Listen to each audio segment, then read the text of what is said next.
มันบ่ผ่านมาทางเดียวเทื่อเดียวนี่บ่แซ่เกินเดินเติบเลย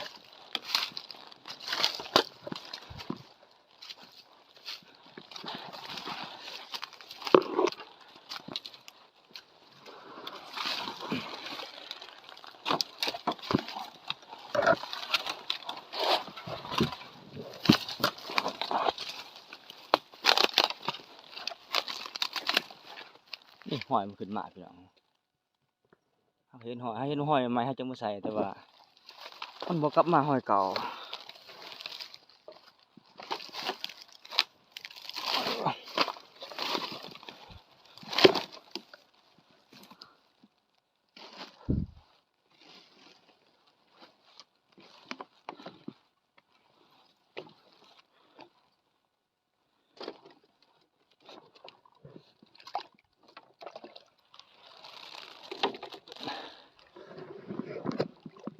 เดี๋ยวสิไปเบิ่งอีกครั้งหนึ่งพี่น้องเพราะว่าใส่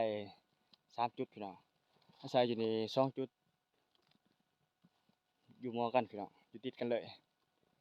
แต่ว่าตอนเฮาสิมาใส่หันเห็นหอยมันผ่านมันขึ้นนะเห็นหอยมันขึ้นมันลงอยู่แต่พอเฮามาใส่มันบ่ผ่านพี่น้องมันบ่มาทางเก่าเดี๋ยวให้ไปอีกทิศหนึ่งถ้าว่าเว้นเพิ่นเฮาสิย้ายใหม่พี่น้องไปพี่น้องไปเบิ่งอีกครั้งต่อไปพี่น้อง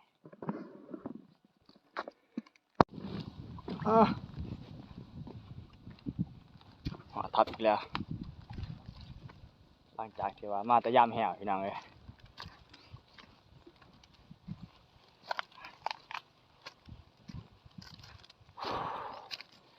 เมื่อยหิวข้าวพี่น้องเอ้ย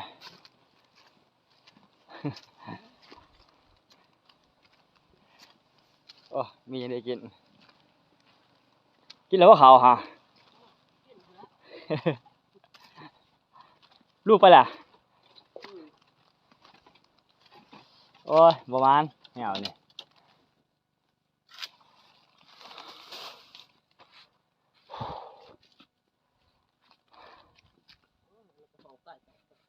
ไปได้ หมดแดดกระป๋อง ในจักจันปะโอ้ห้องกันเนาะเริ่มแล้วเนาะ เราซับคนเจ้ โอ้อะตอนนี้ก็มาหอทับเลยพี่น้องเอ้ยมาแต่ย่ำเหี่ยวประมาณ3อันน่ะสัตว์มันบ่ผ่านไปทางนั้นมันบ่เที่ยวห้อยเก่ามันสงสัยมันไปเที่ยวห้อยใหม่เลยเหมือนถือเป็นห้อยเหยียบเลยพี่น้องเอ้ยบ่ลันพี่น้องโอ้ยประมาณปานใดซั่นอ่ะก็มีแต่ว่าถ้าติดตามชมคลิปต่อไปพี่น้องเอ้ยก็เอาสำนี้ก่อนนะพี่น้องเนาะบ๊ายบายพี่น้อง